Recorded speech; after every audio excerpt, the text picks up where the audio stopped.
Dubai వేదికగా champions trophy మ్యాచ్లో India విజయం సాధించింది. దీంతో ప్రపంచవ్యాప్తంగా ఉన్న భారతీయులు సంబరాల్లో మునిగిపోయారు.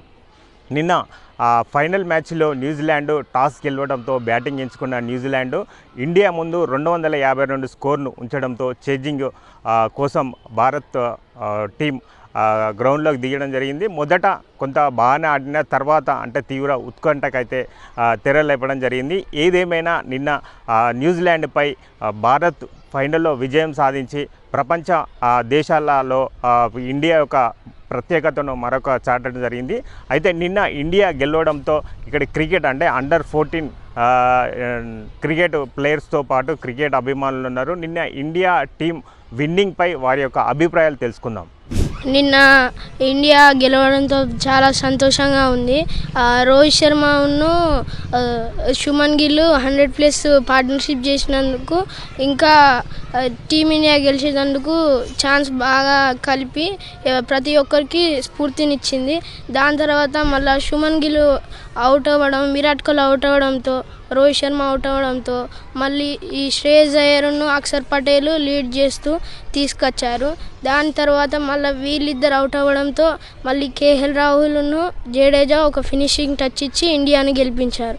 అలాగే ఇండియా మొత్తం ప్లేయర్స్ అందరూ కలిసి ఆడడంతోనే ఈ వరల్డ్ కప్ గెలిచిందని నా అభిప్రాయం. ఇండియా గెలవడం జరిగింది. ఐసీసీ ఛాంపియన్స్ ట్రోఫీలో చాలా బాగా ఇండియా ముందుకు కొనసాగింది.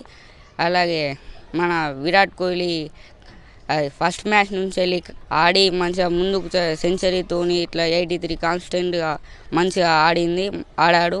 లాస్ట్ మ్యాచ్కి వచ్చేసరికి 2 బాల్స్ ఆడి 1 రన్ కొట్టి ఎల్బిడబ్ల్యూ అవుట్ అయ్యాడు.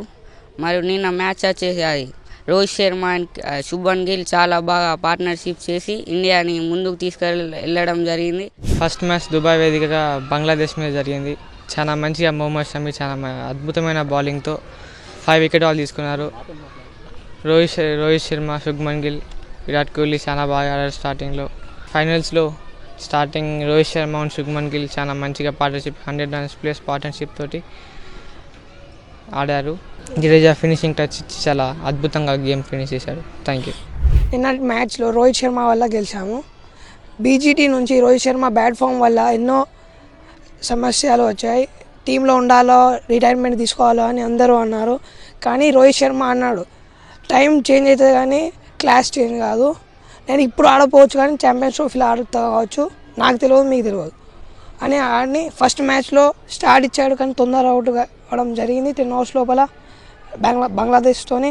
నెక్స్ట్ పాకిస్తాన్తో షాహిన్ అఫ్రిది మంచి బాల్ వేసి వచ్చేసాడు in swinger yorker. Then New Zealand మీద ఆడాడు కొంచెంసేపు వరకు.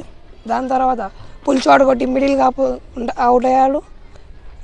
ఆస్ట్రేలియా మీద కూడా మంచిగా ఆడాడు. కానీ ఫైనల్ మ్యాచ్లో రోహిత్ శర్మ హీరో అయ్యాడు. ఫస్ట్ ఏమో స్టార్టింగ్ ఏమో మంచిగా ఆడిండు, వికెట్స్ కాపాడుకుంటా 10 overs వరకు 100+ స్కోర్ వచ్చిందంటే రోహిత్ శర్మ వల్ల. ఇంకా విరాట్ కోహ్లీ తొందర అవుట్ అయినప్పుడు రోహిత్ శర్మ స్టాండ్ ఇచ్చి శ్రేయస్ని కూడా కొంచెం ఎక్స్పీరియన్స్ బ్యాటింగ్ చేసే వరకు ఆగి దాని తర్వాత మ్యాన్ ఆఫ్ ది మ్యాచ్ తీసుకున్నాడు రోహిత్ శర్మ. కానీ ఎప్పుడు గుర్తుంచుకోవాలి, మనం ఆడితే గెలుస్తాం. రోహిత్ శర్మ అదే బిలీవ్ చేసిండు, అందుకే రోహిత్ శర్మ ఆడిండు. నిన్నటి మ్యాచ్ అనే కాదు, ఎవ్రీ మ్యాచ్ న్యూజిలాండ్ వాళ్ళు ద బెస్ట్ ఫీల్డింగ్ చేస్తున్నారు. And Phillips the greatest fielding చేసుకుంటా, బ్రిలియంట్ క్యాచెస్ పట్టుకుంటా. ఒకసారి విరాట్ కోహ్లీ క్యాచ్ అందరూ బౌండరీ వెళ్ళింది అనుకున్నారు, కానీ లాస్ట్ మినిట్ ఆ క్యాచ్ బట్టి ఒక మంచి ఫీల్డర్ అని అనిపించుకున్నాడు. అండ్ ఓన్లీ ఫిలిప్స్ అని కాదు, అందరూ బాగా ఆడారు. 250 runs ఇండియా చేజ్ చేస్తుంది ఇవన్నీ అనుకున్నారు, కానీ వాళ్ళ ఫీల్డింగ్ వల్ల మనం అంత టైట్ వచ్చింది. అండ్ లాస్ట్ బాల్ వాళ్ళకి తీసుకొచ్చింది ఎందుకంటే వాళ్ళ ఫీల్డింగ్ బట్టే. అయితే మనం నిన్న చూడొచ్చు టీమిండియాలో పర్ఫామ్ చేసింది. అయితే న్యూజిలాండ్ టఫెస్ట్ అంటే టీం ఇండియాతో ఆడిందంటే అది కొంచెం ప్రౌడ్నెస్ ఉన్నది. న్యూజిలాండ్ 255 టార్గెట్ పెట్టి ఇండియా చేసా అని చెప్పింది. ఇండియా బాగా కష్టపడి రోహిత్ శర్మ 50+ రన్స్ కొట్టడం, హార్దిక్ పాండ్యా లాస్ట్ 2 6 కొట్టడం, కేఎల్ రాహుల్ 30 రన్స్.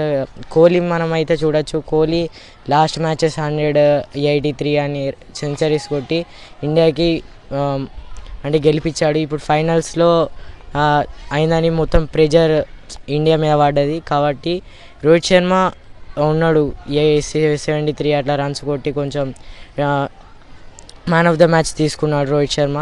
అలాగే మనం చూడొచ్చు జడేజా లాస్ట్ ఫినిష్ టచ్ ఇచ్చేసి టీమిండియాని గెలిపించడం, కేఎల్ రాహుల్, శ్రేయస్ అయ్యర్ 50 కొట్టడం, 47 కొట్టడం మనం 11 సంవత్సరాల నుంచి చూడొచ్చు. అప్పుడు ధోని 2013లో ఛాంపియన్స్ ట్రోఫీ తెప్పిస్తే ఇంతవరకు మనకు రాలేదు. కాబట్టి 2025లో రోహిత్ శర్మ క్యాప్టెన్సీలో మనం గెలిచాం. ఇండియా మంచి ఫాస్ట్ బౌలర్స్తో కాకుండా స్పిన్నర్స్తో మంచి బౌలింగ్ వేసి స్పిన్నర్స్ వికెట్ తీసుకొని టీమిండియాని ముందుకు సాగించారు.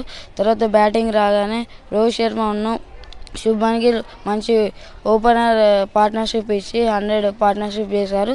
దాని తర్వాత మిచెల్ శాంట్నర్ వచ్చి గ్లెన్ ఫిలిప్స్ శుభ్మన్ గిల్ని అవుట్ చేశారు.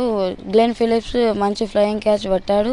దానివల్ల మన పార్ట్నర్షిప్ బ్రేక్ అయింది. తర్వాత విరాట్ కోహ్లీ వచ్చి ఆయన మీద చాలామంది హోప్స్ పెట్టుకున్నారు, కానీ ఒక్క రన్తో అవుట్ అయ్యాడు. దానివల్ల ఇండియాకి ప్రెజర్ పడ్డాయి, టీమిండియా మొత్తంకి, అందరికి ఫ్యాన్స్ కూడా.